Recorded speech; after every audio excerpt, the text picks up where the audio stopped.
Bonjour à tous. On va donc commencer Bezat Hashem, notre premier cours de Beth Midrash virtuel avec étude du Siman Tatsé, c'est-à-dire du Siman 495 du Shulchan Aruch sur le Mishnah Berurah, avec comme explication du Mishnah Berurah de quels sont les Melachot et les Melachot Asurim de Yom Tov. Nous allons bientôt arriver à Shavuot. Et les halachot de Yom Tov s'apprennent essentiellement à l'approche de Shavuot pour comprendre comment nous devons nous comporter le jour de Yom Tov. Il y a énormément de halachot qu'il faut, Bezat Hashem, apprendre et scruter à l'intérieur du Shulchan Aruch. Alors le Siman, ici, 495, dit « Eze melachot asurim de Yom Tov » quels sont les melachot qui sont interdits pour Yom Tov. Et il y a un mot, il y a 4 sous-chapitres. Le premier dit la chose suivante. Aleph, Kol melacha asura b'Shabbat, asura b'Yom Tov. Tout travail qui est interdit pour Shabbat est interdit pour Yom Tov. Chutz, mimlechet ochel nefesh, mis à part le travail qui est nécessaire pour ochel nefesh, pour nourrir la personne, mais chutz, et mis à part, mais otsa'a ve'apra'a, le fait de porter et d'allumer. Vechen, et aussi, marchir ochel nefesh, ce qui est nécessaire pour préparer le ochel nefesh, ce qui est nécessaire pour nourrir la personne, shelo haya efshar la'asota ve'etmol, quand il n'est pas possible de la faire depuis la veille, c'est-à-dire depuis la veille de Yom Tov, où il n'est pas encore Yom Tov et que je peux faire à l'avance. Ça, c'est pour le Mchaber. Hagan, c'est-à-dire Rabbi Moshe Salès, continue et dit la chose suivante.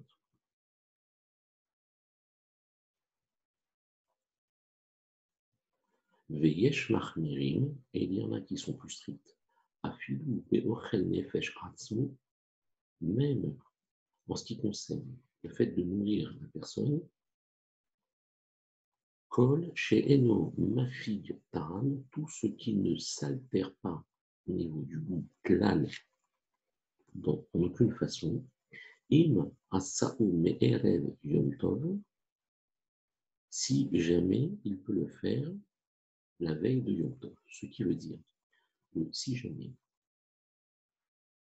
nous avons la possibilité de faire une chose la veille de Yom Tov, de préparer un aliment qui ne s'altère pas, si jamais il a 24 heures de préparation, alors il y en a qui disent que le jour de Yom Tov, je n'ai pas le droit de le faire, dans la mesure où j'aurais pu le faire la veille et que ça n'avait aucune incidence sur le goût ni sur la saveur de l'aliment. Rien n'était perdu, ou même voire au contraire, c'est encore meilleur.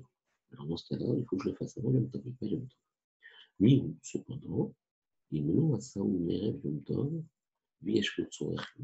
cependant, même si on est marqué de ne pas le faire le jour de Yom Tov puisqu'il était possible de la faire la veille, cependant, si il ne l'a pas fait la veille de Yom Tov, pour une raison ou pour une autre, on verra, et il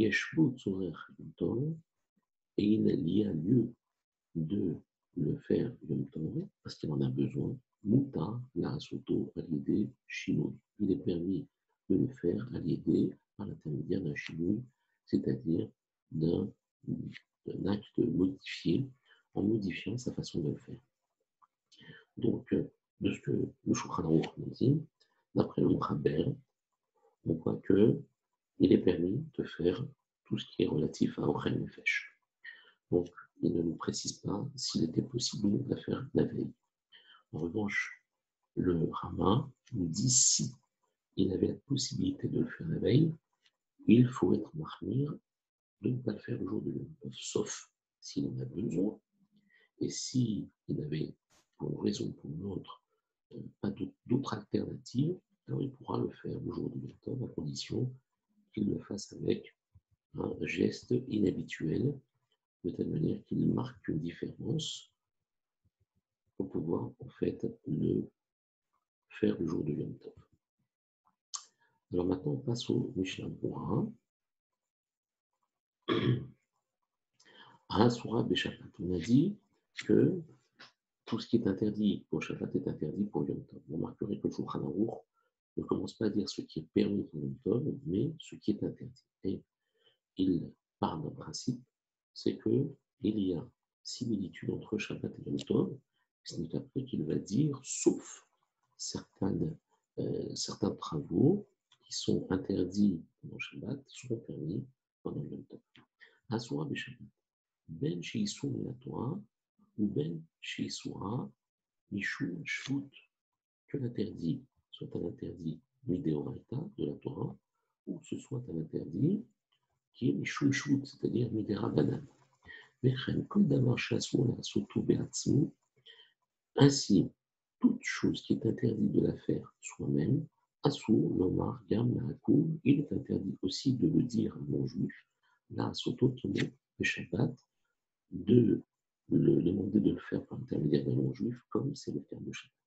Donc ici, pour Yom Tov, ce n'est pas parce que j'ai le droit de faire certaines mélachot, comme on verra plus loin, que je dois avoir un comportement plus souple que pour Shabbat.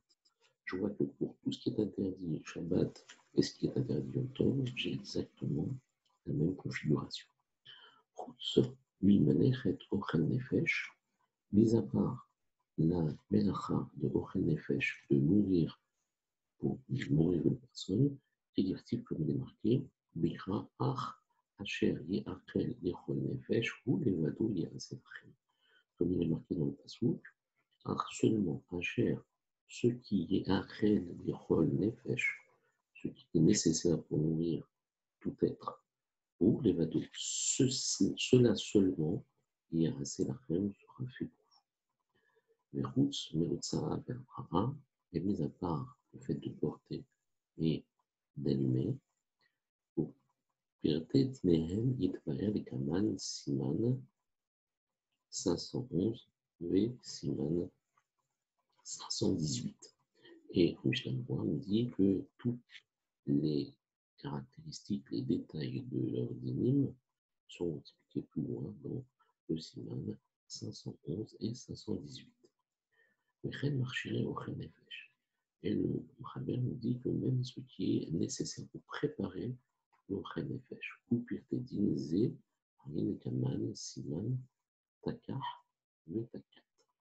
Et il nous dit que les détails de ces lois seront précisés dans les Simanim 508 et 509.